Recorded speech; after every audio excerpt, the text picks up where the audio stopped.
ప్రభువును ప్రియ రక్షకుడైన దేవుని పేరిట మీ అందరికీ హృదయపూర్వక వందనాలు తెలియజేసుకుంటున్నాను.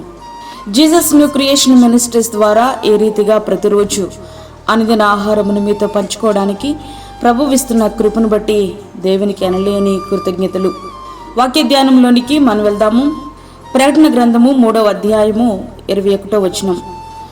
జయించు వానిని నాతో కూడా నా సింహాసనమునందు కూర్చుండనిచ్చెదను.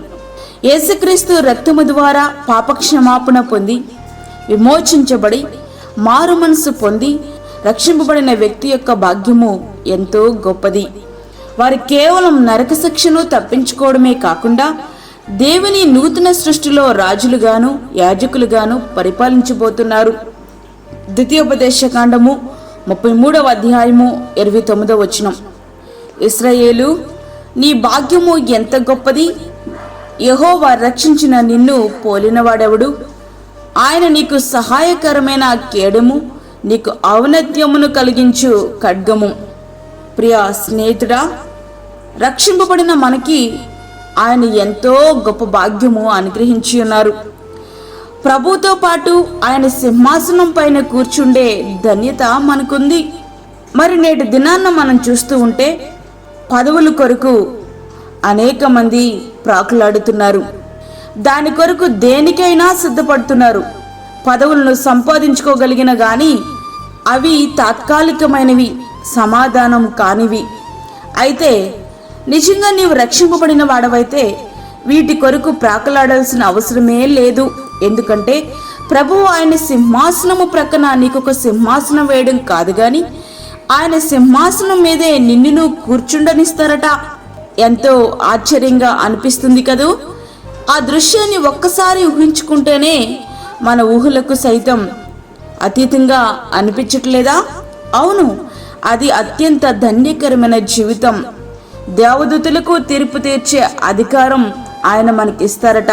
1 కొరింథీ 6వ అధ్యాయం 3వ వచనం. మనము దేవదూతలకు తీర్పు తీర్చుదమని ఎరుగరా? రక్షింపబడిన పరిశుద్ధులే దేవదూతలకు తీర్పు తీర్చనున్నారు. ఇదెంతటి ఆధిక్యత! ఇంతకీ ఎవరా దేవదూతలు అని అనుకుంటున్నారు కదూ. తమ ప్రధానత్వమును నిలుపుకొనుక తమ నివాస స్థలమును విడిచిన దేవదూతలను మహాదినమున జరుగు తీర్పు వరకు కటిక చీకట్లో నిత్య పాశముతో ఆయన బంధించి భద్రము చేసెను. యూదా రాసిన పత్రిక 1వ అధ్యాయము 6వ వచనం.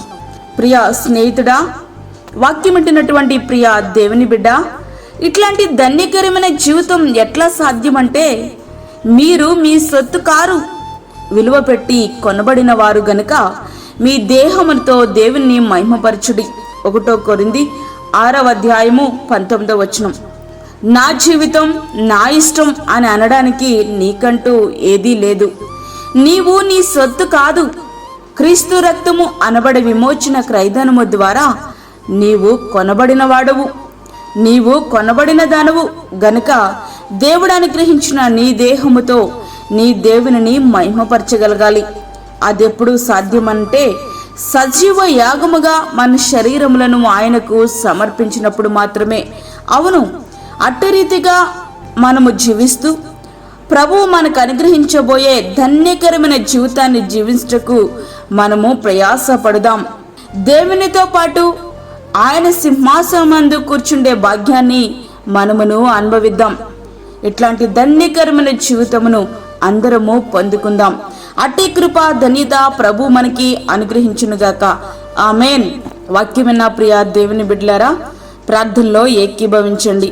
పరిశుద్ధుడైన తండ్రి, ప్రేమగల యేసు ప్రభువా, శ్రేష్టమైన మరి యొక్క దినము మా జీవితంలో మీరు అనుగ్రహించారు. నీకు వందనాలు. ఈ దినమంతటికి కావలసిన నీ కృపను మాకు సమృద్ధిగా దయచేయండి ప్రభువా.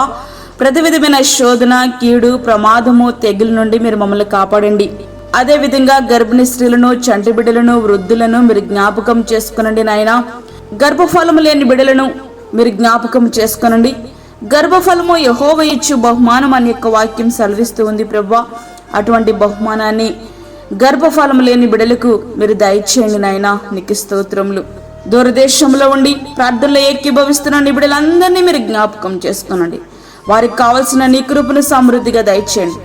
అదేవిధంగా ప్రార్థనలు ఏకీభవిస్తున్న ప్రతి ఒక్క బిడ్డని నీ చేతులకు అప్పచెప్పుకుంటూ, మాకు కాదు యెహోవా, మాకు కాదు, సమస్త మహిమ ప్రభావాలు మీకే ఆరోపించుకుంటూ యేసు పరిశుద్ధ నామమున అడిగి వేడుకుంటున్నాము తండ్రి, ఆమేన్.